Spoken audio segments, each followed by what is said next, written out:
Welcome students to another informative video on behavioral skills part 3. I am Ravi, your verbal ability and soft skill trainer. In this video, we will learn about the importance of behavioral skills and the factors influencing them. Again, with a distinct set of characters and other factors that really influence our behavioral skills. And after this video, you'll be very much able to understand the real cause of the change in the behavior of human beings and why they are affected. What are the factors or things that affects an individual's behavior, being it a professional organization or at home? So let's start with the video. Now, we talk about the different characters, the different things, the different set of skills and abilities that an individual have or he might be an origin of and how it affects the behavior. So, in this, we will discuss more about race, okay, culture, and other attributes that will explain why a behavior changes. Now, if we talk about race, what is race?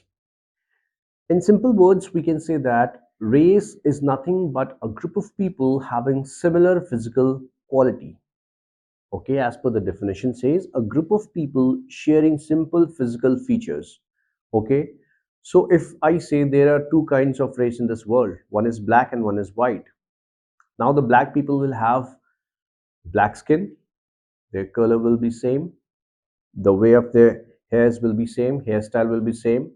Okay, the way they speak, the way they walk, the way they talk, their culture, their origin, it may be same. And the other is white people. So another race is white people.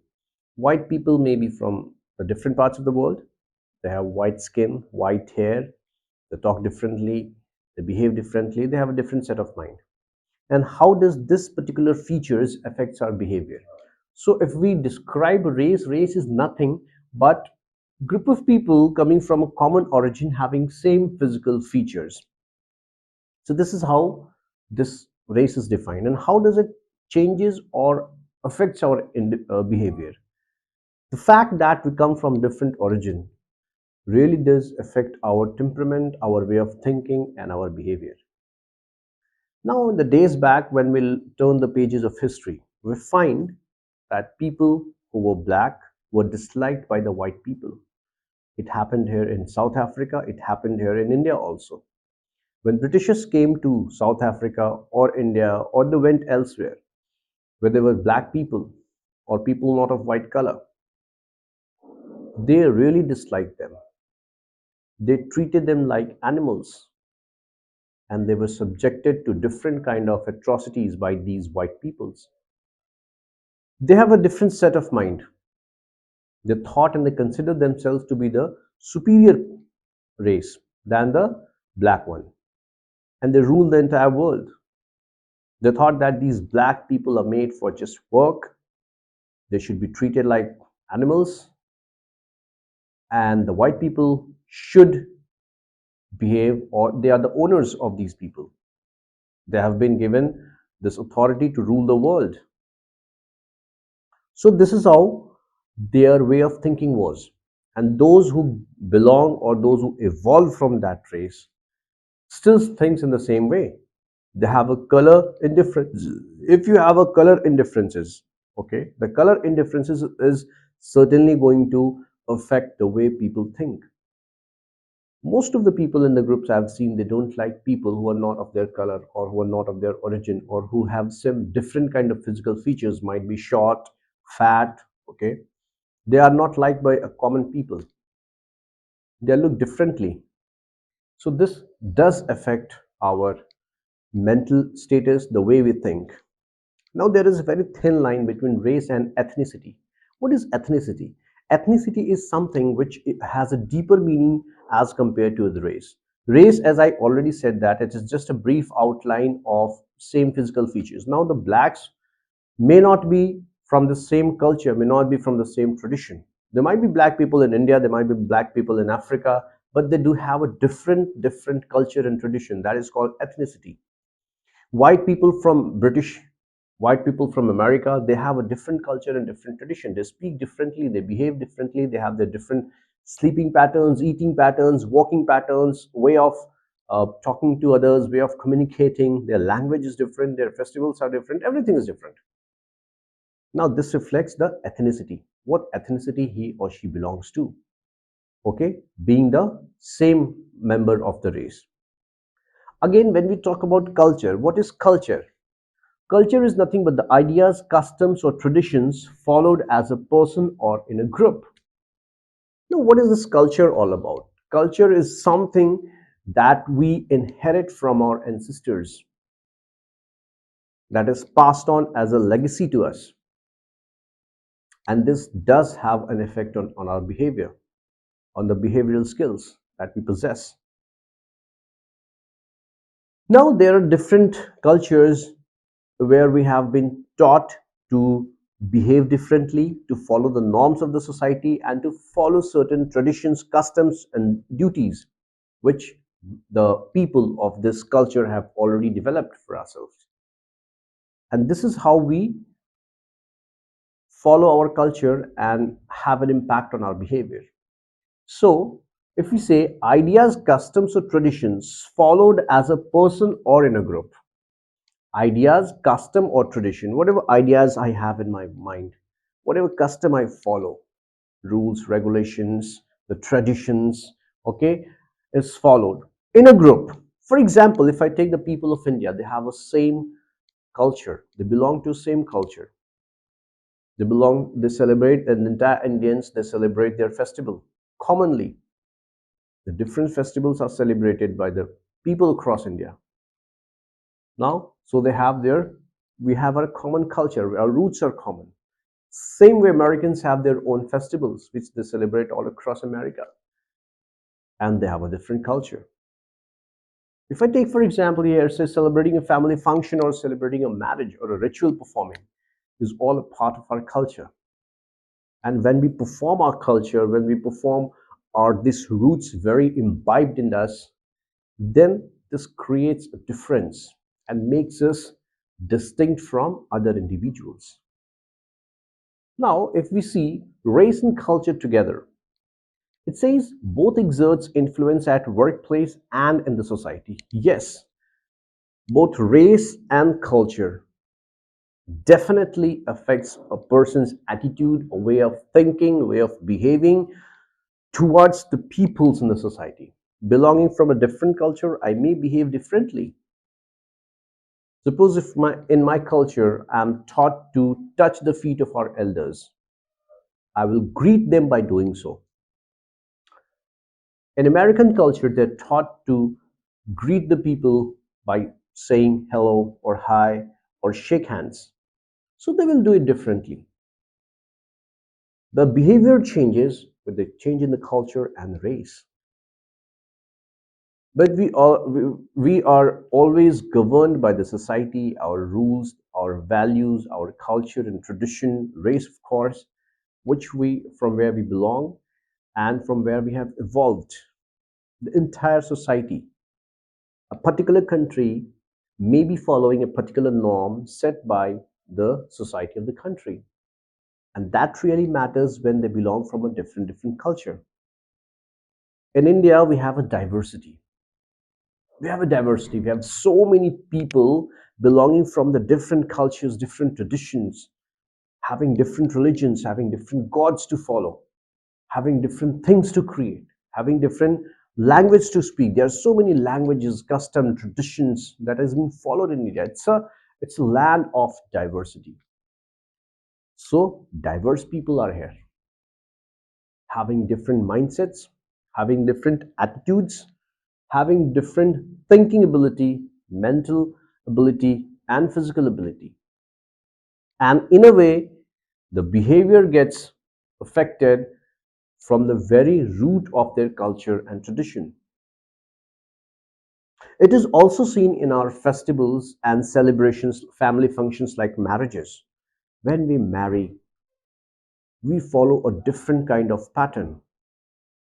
Someone else marrying in their own culture or tradition will follow some different pattern. and so on and so forth. So definitely it will change the behavior, the look, the ability, and the attitude of the person or race existing in that particular area. Also, if we see, people of different race and culture have distinct traits or qualities that influences their behavior or human behavior. Yes, of course, people belonging from a tribal race, for example, they'll have their different culture, they'll have their different roots, and they will behave accordingly what their ancestors, what their parents have passed on to them. The children will learn the same thing right from the childhood, what they have been observing and what they have been seeing around them. How to treat the elderly people, how to treat the young ones, how to treat the children. If suppose any society treats and respect the elders, treats and respect the women in there, so definitely this will be passed on from one generation to another, and they will have a specific attitude towards such gender or such citizen. So different settings are promoted in different race and culture, and it will definitely affect our behavior. In the same way, when we work in a corporate culture, people belonging from different culture and different society, they have their own mindsets, they have their own skills to go. Whatever skills and mindsets they have, they behave accordingly. And we have to take into account, take into considerations the different people working with us, their opinions, their ideas, their way of working. We have to accommodate them all. And this is possible only if we learn the soft skill to really communicate and interact with people in a way that builds good relationships with them. Next, if I say people working together at a common workplace should adopt different cultures and values. Why this is important? Suppose if you are working at a workplace where the diversity of people are there, where they belong to different religions, different culture, different race. So we have to welcome them all. And this will help us in achieving our organizational objectives or organizational goals. This is very important to work in harmony, to work in peace, to work with people who are from different cultures and traditions to follow.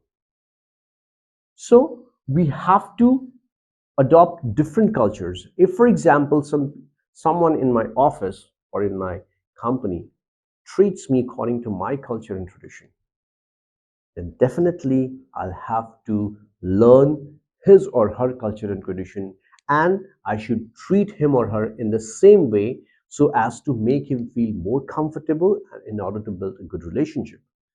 That will definitely affect the quality of work that we do and will definitely build a good and strong relationship for the time to come, and will this is the way how we will get our work done.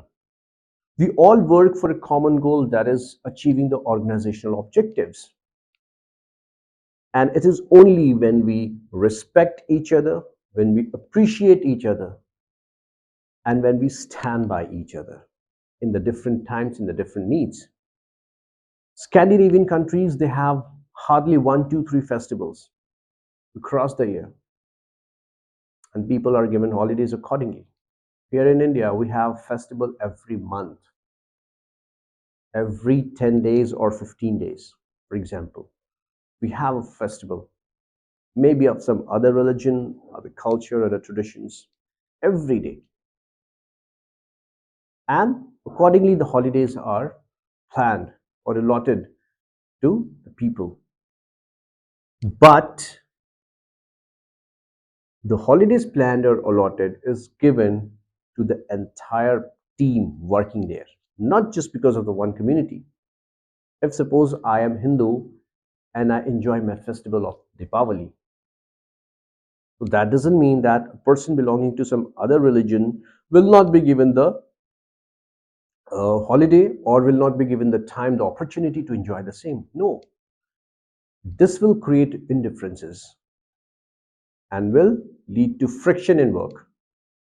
So again, it is very important to celebrate and to work together as a one nation, one group, and one community.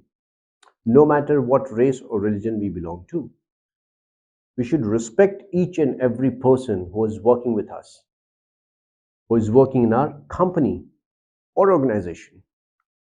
For example, again, if we say it enables to create a conducive and comfortable corporate culture, definitely, in order to create a conducive, a harmonious, a friendly, a comfortable work culture, okay, corporate culture, we need to respect each other's tradition, race, culture, religion, festivals, and we need to appreciate, we need to celebrate together, we need to accept them as they are. And it is only then that the people will like you, appreciate you, and will do the work allotted to them. So, this is how it affects our mindset, and this is how we perceive things differently when we are working together in an organization. Next is a selection should be based on eligibility criteria and not on any other kind of factor that affects a person. If I am from a different race or a culture, that does not give me a priority and that does not give me an upper hand to get promoted or get selected to a particular job. It should be purely based on the eligibility. If I possess the required skills, abilities, and the necessary soft skill required to perform that particular job, then only I should be selected and I should be put to some kind of work. If I don't,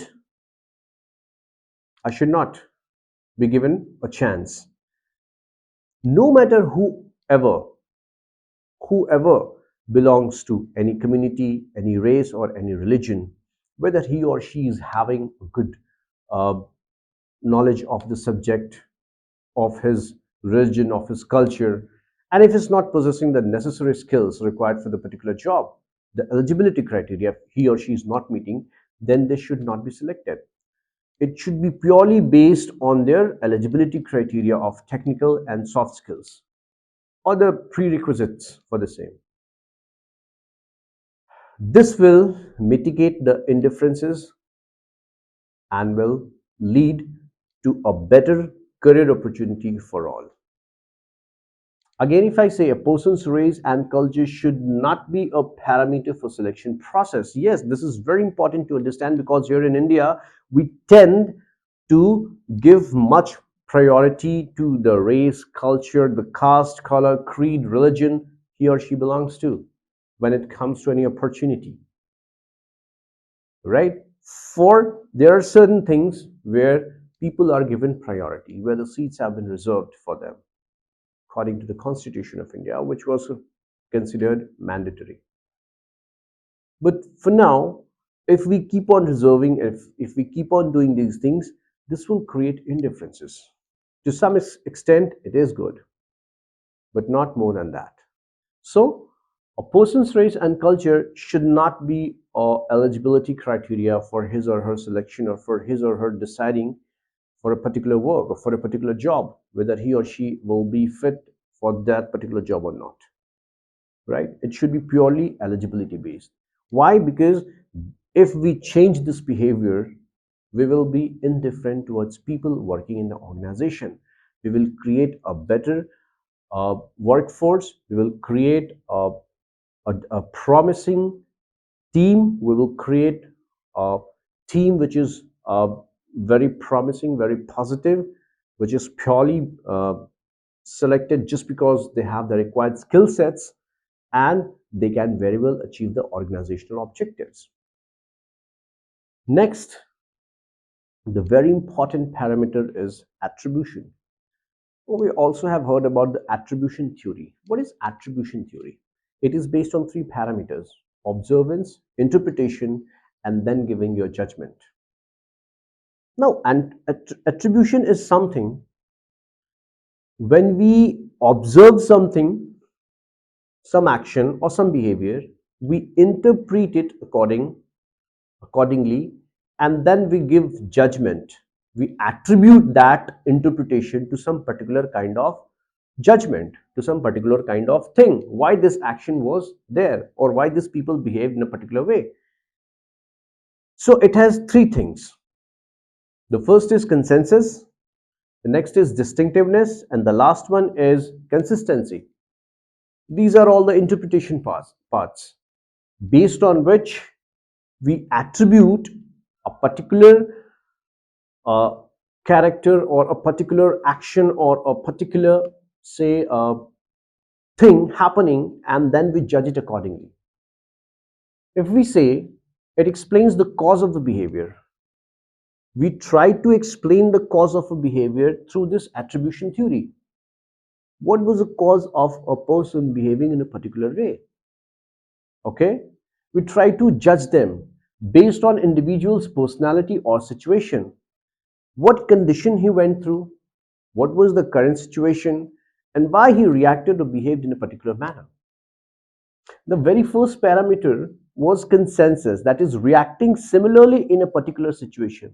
Whether the other people will react in the same manner, what we or somebody else we react, if they are put to or subject to the same situation or a particular situation.